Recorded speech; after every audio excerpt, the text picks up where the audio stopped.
Mr. President, today I rise to discuss the Violence Against Women Act and the policies that impact the lives of women. Since its original enactment in 1994, the Violence Against Women Act has been reauthorized twice by unanimous consent under both Democrat and Republican leadership. The legislation originated out of a necessity for us to respond to the prevalence of domestic violence, sexual violence, and the impact those crimes have on the lives of women. By and large, the legislation has worked, even though there are outstanding issues like spending inefficiencies and needed improvements to oversight. As with most large pieces of legislation, including the Violence Against Women Act reauthorization before us, that will shortly be before us, there are debates and philosophical differences about elements of various provisions in the bill. And while the Senate should be allowed to debate and ideally resolve these differences, I don't think any of the points of controversy we will discuss are important enough to prevent passage of the legislation. The Violence Against Women Act represents a national commitment to reversing the legacy of laws and social norms that once served to shamefully excuse violence towards women, a commitment that should be maintained. Whatever differences we might have over particular provisions in the bill, surely we are united in our concern for the victims of violence and our determination to do all that we can to prevent violence against the innocent, regardless of gender. I recognize that women suffer disproportionately from particular forms of violence and other abuse, which this legislation is intended to address. And I believe does address, and that's why I support it. But our motivation to act on their behalf resides in our respect for the rights all human beings possess, male and female, all races, creeds, and ages, to be secure in their persons and property, to be protected by their government from violent harm at the hands of another, to live without threat or fear in the exercise of their God-given rights. Similarly, whatever our political differences in this body, I trust we all believe we are doing what we think best serves the interests and values of the American people, all of the American people. I don't think either party is entitled to speak or act exclusively for one demographic of our population, one class, one race, or one gender. The security and prosperity of all Americans is a shared responsibility, and each of us discharges it to the best of our ability. We don't have male and female political parties, and we don't need to accuse each other of caring less for the concerns of one half of the population than we do for the other half. The truth is, both parties have presided over achievements and increases in opportunity for women. Both parties have nominated women to the Supreme Court. Both parties have had excellent female secretaries of state. Both parties have had female presidential and vice presidential candidates. Both parties have reauthorized the Violence Against Women Act. Both parties have made progress towards ensuring Americans, male and female, have an equal opportunity to succeed as far as their talents and industry can take them.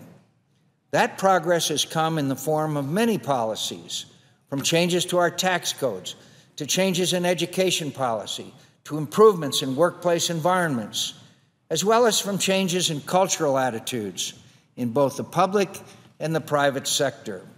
Do we always agree? Do we always get it right? No, we don't. But I do think there is much for all of us to be proud of. Regrettably, and there's always something to regret in politics, we have seen too many attempts to resolve inequities in our society and ensure all Americans are afforded the same respect for their rights and aspirations misappropriated for the purpose of partisan advantage, which has the perverse effect, of course, of dividing the country in the name of greater fairness and unity. My friends, this supposed war on women or the use of similarly outlandish rhetoric by partisan operatives has two purposes, and both are political in their purpose and effect. The first, purely political. The first is to distract citizens from real issues that really matter, and the second is to give talking heads something to sputter about when they appear on cable television. Neither purpose does anything to advance the well-being of any American. I've been fortunate to be influenced throughout my life by the example of strong, independent, aspiring, and caring women. As a son, brother, husband, father, and grandfather, I think I can claim some familiarity with the contributions women make to the health and progress of our society. I can certainly speak to their beneficial impact on my life and character. But I'd never claim to speak for all the women in my family, much less all the women in our country, any more than I would venture the same presumption for all men. To suggest that one group of us or one party speaks for all women, or that one group has an agenda to harm women and another to help them, is ridiculous. If for no other reason, then it assumes a unity of interests, beliefs, concerns, experiences, and ambition among all women that doesn't exist among men or among any race or class. It would be absurd for me to speak for all veterans, and wrong of me to suggest that if a colleague who isn't a veteran disagrees with my opinion on some issue, he or she must be against all our veterans. In America, we can fairly claim to have in common with each other at all times, no matter what gender we are or what demographic we fit, are our rights. As a son, brother, husband, father, and grandfather, I have the same dreams and concerns for all the people in my life. As a public servant, I have the same respect for their rights and the same responsibility to protect them, and I try to do so to the best of my ability. Thankfully, I believe women and men in our country are smart enough to recognize that when a politician or political party resorts to dividing us in the name of bringing us together, it usually means that they are either out of ideas or short on resolve to address the challenges of our time. At this time in our nation's history, we face an abundance of hard choices.